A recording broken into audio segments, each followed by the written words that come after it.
தமிழ் மண்ணிற்கும் தமிழ் மாணவர்களுக்கும் வணக்கம். இது உங்களுடைய Tamil rock tech channel. Okay தம்பி தங்கச்சிங்களா, 10th ஸ்டாண்டர்டுக்கு பயங்கரமாக படிச்சுட்டு இருப்பீங்கன்னு நினைக்கிறேன். மேக்ஸுக்கு அதான் ஆஃபல் எக்ஸாம் வந்துருச்சு. ஸோ கண்டிப்பாக வந்து என் சைட்லேருந்து ஏதாவது உங்களுக்கு கொடுக்கணும்ல, அதுக்காக வந்து ஒரு விஷயத்த சூப்பரான ஒரு விஷயத்தை எடுத்துகிட்டு வந்திருக்கேன். அதாவது இது பார்த்தீங்கன்னா ரொம்ப ரொம்ப இம்பார்ட்டண்டான கொஷின் பேப்பர்.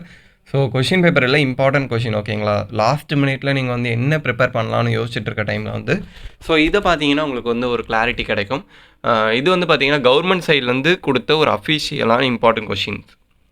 ஸோ விழுப்புரம் டிஸ்ட்ரிக்டோட எஜுகேஷன் டிபார்ட்மெண்ட்லேருந்து கொடுத்த அஃபீஷியலான இம்பார்ட்டன்ட் கொஷின். ஸோ ஸ்லோ லேர்னர்ஸ்க்குன்னு கொடுத்துருக்காங்க. ஸ்லோ லேர்னர்ஸ் மீன்ஸ் ஸ்லோ லேர்னர்ஸ்க்காக கொடுக்குற கொஷின் எல்லாமே ரொம்ப ரொம்ப இம்பார்ட்டண்டான கொஷின். ஏன்னா அதை படித்தாலே வந்துட்டு மோஸ்ட் ஆஃப் த மார்க்ஸை வந்து செக்யூர் பண்ணிட முடியும். எதுக்காக வந்து எல்லாருக்குமே நான் ஜென்ரலாக சொல்கிறேன்னா, சப்போஸ் இந்த கொஷினில் நீங்கள் எதாவது படிக்காமல் விட்டுருந்தீங்கன்னா இப்போயே படிச்சிருங்கப்பா, அதுக்காக தான் நான் சொன்னேன். ஓகே, ஸோ வந்துட்டு ரொம்ப ஈஸியாக இருந்தது. கிட்டத்தட்ட ஒரு 60 பேஜஸ் தான் இந்த இதே கொடுத்துருக்காங்க. ஃபஸ்ட்டு ஜாமெட்ரியில் பார்த்தீங்கன்னா கிட்டத்தட்ட வந்துட்டு ஒரு 15 ஜாமெட்ரி, அதுக்கப்புறம் கிராஃபில் பார்த்தீங்கன்னா ஒரு 11 கிராஃப். ஓகேங்களா, ஸோ அவ்வளோதான். கிராஃபில் ஒரு 10 கிராஃபு, ஜாமெட்ரியில் வந்து ஒரு 15 ஜாமெட்ரி கொடுத்துருக்காங்க. அதுக்கப்புறமா ஃபஸ்ட் யூனிட்டில் ஃபஸ்ட் சாப்டரில் வந்துட்டு 2 மார்க்கில் வந்து பார்த்தீங்கன்னா ஒரு 11 2 மார்க் கொடுத்துருக்காங்க. 5 மார்க்கில் பார்த்தீங்கன்னா ஒரு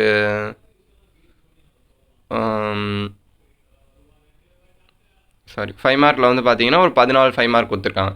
ஸோ இவ்வளோ தான் வந்துட்டு இம்பார்ட்டண்ட்டான 5 மார்க்ஸ். ஓகேங்களா, ஸோ நிறைய பேர் வந்து இம்பார்ட்டன்ட் போடுவாங்க. பட் வந்து கவர்மெண்ட் சைட்லேருந்து கொடுக்குறது எல்லாமே வந்து பார்த்தீங்கன்னா அவங்க இப்போ வந்து ஒரு டிஸ்ட்ரிக்டில் வந்துட்டு ஒரு டீச்சர் போகிறாங்கன்னா கொஷின் பேப்பர் செட் பண்ணுறதுக்கு ஒரு டீச்சர் போவாங்க. அந்த டீச்சர்லாம் வந்துட்டு சேர்ந்து டிஸ்கஸ் பண்ணி க்ரியேட் பண்ணுற ஒரு சிஓஇ இம்பார்ட்டன்ட் கொஷின் தான் இதெல்லாமே. ஸோ இதில் படிச்சிங்கனாலே மோஸ்ட் ஆஃப் த மார்க்ஸ் அவங்களால செக்யூர் பண்ணிட முடியும். கிட்டத்தட்ட கொஞ்சம் கொஞ்சமாக தான் இருக்கும். ஒரு 14 கொஷின், 14 5 மார்க், அந்த மாதிரி ஒரு யூனிட் வைஸ்லேயே அவ்வளோதான் இருக்கும். நீங்கள் உங்கள் வந்து ஒரு எக்ஸசைஸ்லேயுமே நீங்கள் ஒரு 14 கொஷின் 15 கொஷின் பார்க்குறதுக்கு போல இந்த மாதிரி பார்த்தீங்கன்னா ரொம்ப ஈஸியாக நீங்கள் வந்துட்டு ஒரு சாப்டரை கம்ப்ளீட் பண்ணிட முடியும். அதே மாதிரி இதை மட்டுமே நான் படிச்சுட்டு போக சொல்லலை, இதில் இருக்க மாதிரி மாடல்ஸை நிறையா பார்த்துக்கோங்க. இதே கொஷினில் வந்துட்டு இப்போ வந்துட்டு இது பாருங்கள், 12th கொஷினில் if the mean and coefficient of a variance of a data are 15 and 48 ரெஸ்பெக்டிவ்லின்னு கேட்டிருக்காங்க. இதில் வந்துட்டு ஸ்டாண்டர்ட் டிவியேஷன் கேட்டிருக்காங்களா. ஸோ வந்துட்டு இந்த 48க்கு போல 49 கேட்டால் எப்படி எழுதலாம், அது வரையுமே நீங்கள் தெரிஞ்சு வச்சுக்கோங்க. ஓகேங்களா, அப்படி தெரிஞ்சு வச்சுட்டாலே மோஸ்ட் ஆஃப் த கொஷின் நீங்கள் வந்து அட்டன் பண்ணிடலாம். ஸோ இந்த பிடிஎஃப் கான் லிங்க் நான் கீழ் டிஸ்கிரிப்ஷனில் கொடுத்துருந்தேன் தம்பி தங்கச்சிங்களா. ஓகேங்களா, ஸோ மறக்காம போய் டவுன்லோட் பண்ணி படிக்க ஆரம்பிச்சிருங்க இப்போயே.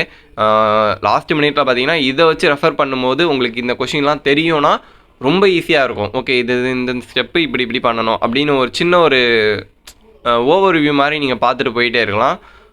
அதுவும் இல்லாமல் இதில் ஆன்சர்ஸ் எல்லாமே ரொம்ப சிம்பிளிஃபைடாக கொடுத்துருப்பாங்க. சப்போஸ் வந்து ஒரு ட்ரிக்கு சொல்கிறேன், சப்போஸ் தெரியலை அப்படின்னா இதெல்லாம் பார்த்தீங்கன்னு வச்சுக்கோங்களேன், ஒரு 4-5 லைன் தான் ஆன்சரே கொடுத்துருக்காங்க. மனப்பாடம் மட்டும் போயிட்டு அப்படியே எழுதிடுங்க. ரொம்ப இம்பார்ட்டண்ட்டு, நான் வந்து படிக்கவே இல்லை இந்த கொஷினை அப்படின்ற பட்சத்தில் அதை மட்டும் மனப்பாடம் மட்டும் போய் எழுதிருங்க. தப்பெல்லாம் கிடையாது, மனப்பாடம் பண்ண தானே போகிறோம். ஏன்னா மேக்ஸாக இருந்தால் நம்ம கண்டிப்பாக போட்டு பார்க்கணுன்ட்டு அவங்க நம்ம போட்டு பார்க்குறோமா இல்லையான்னு செக் பண்ண மாட்டாங்க. ஸோ வந்துட்டு முடிஞ்சால் ரொம்ப இம்பார்ட்டன்ட் கொஷின் 1 2 மட்டும் படிக்கலை. இப்போ வந்துட்டு இந்த கொஷின் ரொம்ப இம்பார்ட்டன்ட், மே 22 கேட்டிருக்காங்க. ஸோ 2022 கேட்டிருக்காங்க. இந்த கொஷின் எனக்கு ஞாபகம் இல்லைன்ற பட்சத்தில் வந்துட்டு ஸோ இந்த ஃபார்முலா ஞாபகம் வச்சுக்கோங்க. ஃபார்முலா போட்டாலே இது போட்டுடலாம். சப்போஸ் ஃபார்முலா போட்டு எனக்கு இம்ப்ளிமெண்ட் பண்ண டைம் ஆகும்னு நினச்சிங்கன்னா இந்த ஆன்சரை மனப்பாடம் பண்ணுறேங்க.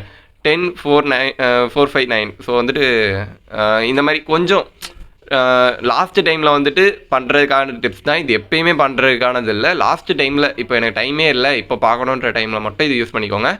அண்டு வேறு என்னென்னா இந்த மாதிரி இம்பார்ட்டன்ட் கொஷின் வேறு எதாவது வேணும், சயின்ஸுக்கு வேணும், மேக்ஸ் சோஷியலுக்கு வேணும்னா கேளுங்க, அண்ணா வந்து ப்ரொவைட் பண்ணுவோம். ஓகே, ஸோ தேங்க்ஸ் ஃபார் வாட்சிங், thank you and all the best for exams. நல்லா வந்து பர்ஃபார்ம் பண்ணுங்கள் and see you in the next video. Bye bye.